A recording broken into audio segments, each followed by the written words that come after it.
Esperluette. Bienvenue dans ce nouvel épisode de En Vaucluse sur Esperluette, la rubrique qui vous fait découvrir des projets entrepreneuriaux, associatifs ou artistiques sur mon territoire, le Vaucluse. Je suis Marie-Cécile Drécourt, la productrice de ce podcast, et aujourd'hui je vous emmène à Biux, dans le centre de sauvegarde de la faune sauvage de la LPO PACA, que j'ai eu la chance de visiter il y a quelques jours. Vous allez entendre Lauriane Aubinet, la responsable du centre, qui va vous expliquer tout le travail que son équipe accomplit pour sauver les oiseaux et les petits mammifères sauvages en détresse. Bonne écoute et n'hésitez pas à les soutenir grâce aux liens disponibles dans le descriptif de cet épisode.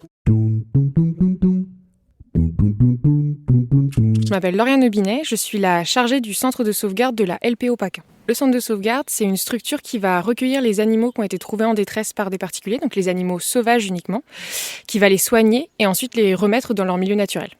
On accueille beaucoup d'espèces différentes, donc ça va des petits mammifères comme les écureuils, les hérissons, les chauves-souris, à des grands rapaces comme les vautours, les aigles, les hiboux grand-ducs, et aussi après à toutes sortes d'oiseaux communs dans nos jardins, comme les choucas, les rouges-gorges, les rouges-queues, voilà, c'est très diversifié.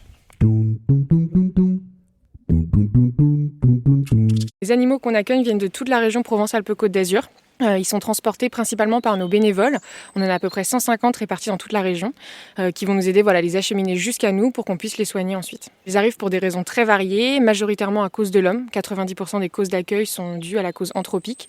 Donc ça va être par exemple des chocs avec les vitres, des chocs avec des voitures, la prédation de nos animaux domestiques, donc les chiens et les chats, qui tombent dans des piscines, ils se coincent dans nos déchets, dans des pièges à mouches. Il peut y avoir aussi des cas de braconnage. Voilà, c'est très varié, mais majoritairement c'est de notre faute. Si on trouve un animal en détresse chez soi, il faut bien évaluer la situation parce que des fois, ça peut être juste un jeune qui sort de son nid, qui ne s'est pas encore volé, qui n'est pas forcément en détresse, donc il ne faut pas le rendre orphelin involontairement. Donc bien évaluer la situation. Vous pouvez nous contacter par mail avec une photo, comme ça on vous dit l'espèce et l'âge pour voir si c'est une situation normale ou anormale. Donc notre adresse mail, c'est sos.paca@lpo.fr. Et sinon, vous pouvez aussi nous appeler, si la situation est inquiétante, si l'animal présente des blessures et qu'il faut nous l'apporter rapidement. Et pour nous joindre, c'est le 04 65 09 02 20. Il vaut mieux nous contacter d'abord pour qu'on vous dise s'il faut vraiment l'attraper ou pas. Et même là, du coup, on pourra vous donner les conseils de comment le capturer. Et si par exemple vous nous contactez en dehors de nos horaires d'ouverture téléphonique, on a sur notre site internet, donc paca.lpo.fr, des fiches conseils qui vont déjà vous dire en gros comment le conditionner dans de bonnes conditions. Donc par exemple, plutôt il faut privilégier des cartons que des cages, parce qu'à ils peuvent se coincer, ils vont être stressés, ils vont vous voir. Donc plutôt des cartons, faire des petits trous au préalable dedans, mettre un petit fond de journal au fond. Manipuler les animaux avec des gants pour protéger vos mains. Il peut y avoir des risques de maladie ou tout simplement ils vont essayer de se défendre parce qu'ils vont avoir peur de vous. S'ils ont des serres, des becs, ils vont essayer de vous mordre par exemple.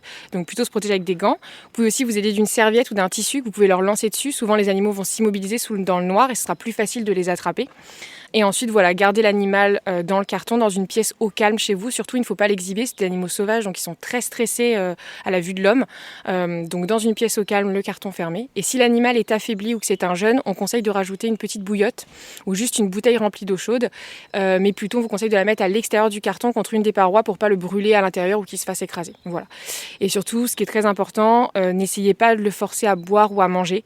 Un animal en état de choc ou qui est affaibli, ça pourrait le condamner.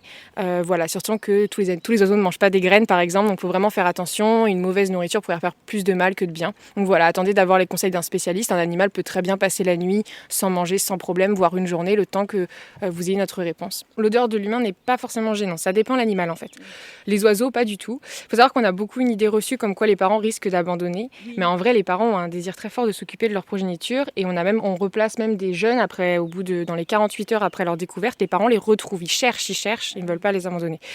On déconseille de toucher les animaux parce que notamment par exemple les petits faons et les petits lièvres ne vont pas avoir d'odeur parce qu'ils sont juste cachés à même les hautes herbes. Donc ils n'ont pas d'odeur pour pas que les prédateurs les trouvent. Et à partir du moment si nous on met notre odeur dessus, ils vont être détectables.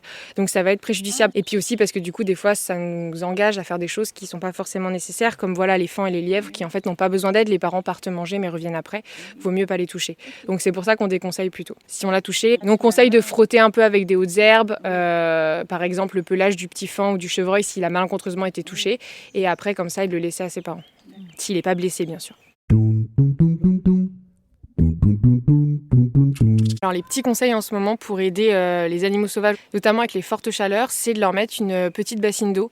Alors attention, très peu profonde, et mettre en général des petites pierres à l'intérieur pour que les animaux qui s'y baignent puissent en ressortir facilement. Ils vont pouvoir s'abreuver, se rafraîchir. Donc ça vraiment, ça fera plaisir à tout le monde, en hauteur ou au sol. Faire attention par contre de ne pas les mettre trop à vue des chats pour pas qu'ils en profitent pour prédater les animaux. On conseille aussi du coup, les animaux ont tendance à vouloir s'orienter vers les piscines et les mares. Et alors beaucoup d'entre eux savent nager, comme les hérissons par exemple, mais les bords de nos piscines sont lisses et en général ils ne peuvent pas ressortir. Donc on conseille de mettre des petites planches, des petites voies qui leur permettront de s'en sortir après avoir bu en fait, des petites voies d'accès. Et aussi, si vous avez des jardins, ce genre de choses, de faire des passages en fait pour la faune sauvage, parce que de plus en plus on urbanise, on s'étend et en fait ils peuvent plus circuler entre nos jardins. Donc juste faire des petits couloirs. Il faut savoir que les hérissons ont plusieurs hectares de territoire et du coup comme ça ils vont pouvoir circuler et ça va favoriser pour eux leur moyen de se reproduire et aussi de se nourrir. Vous pouvez devenir refuge LPO. Donc en fait, en gros, c'est avoir son jardin qui va justement consacrer à la faune sauvage, comme ça, faire plein de petites choses. Donc ça va être aussi laisser des zones ensauvagées, ne pas utiliser de pesticides. En fait, c'est plein de petites bonnes actions qui vont favoriser la présence de la faune sauvage chez soi. Il y a plusieurs moyens de nous aider. Sur place, donc on a des bénévoles qui viennent. Donc si les personnes habitent autour du centre de sauvegarde, donc autour de Bioux, qui peuvent venir nous aider plusieurs fois dans le mois, voire plusieurs fois par semaine à la journée. Donc on recherche souvent des gens qui peuvent nous aider. Donc il n'y a pas de formation requise, c'est nous qui apprenons tout sur place. Donc juste de la motivation. Et on recherche aussi particulièrement en ce moment des volontaires en service civique. Donc c'est des jeunes entre 18 et 25 ans pour des missions de 8 mois pour se former justement sur les soins à la faune sauvage et nous aider au quotidien, donc même dès le mois de juin et toute l'année en général. On essaye beaucoup de sensibiliser le grand public. C'est vrai qu'on aimerait bien, on va beaucoup dans les collèges aussi, intervenir auprès des enfants pour les sensibiliser sur les bons gestes. Et puis voilà, les petites actions du quotidien pour venir en aide à la faune sauvage. Donc effectivement, il y a un manque de sensibilisation parfois sur la nature dès l'école, mais on essaye de compenser ça. C'est important de protéger la faune sauvage autour de chez nous parce que déjà, faut savoir qu'elle ne nous appartient pas, mais c'est ça fait partie d'un équilibre, c'est la nature et on a beaucoup impacté la nature dernièrement. On s'est permis des choses qui n'étaient pas, c'était pas légitime clairement. Donc nous, on est là pour essayer déjà de compenser un peu cet impact humain et on espère qu'il finira par disparaître et qu'on pourra plus cohabiter avec la faune sauvage pour un monde meilleur.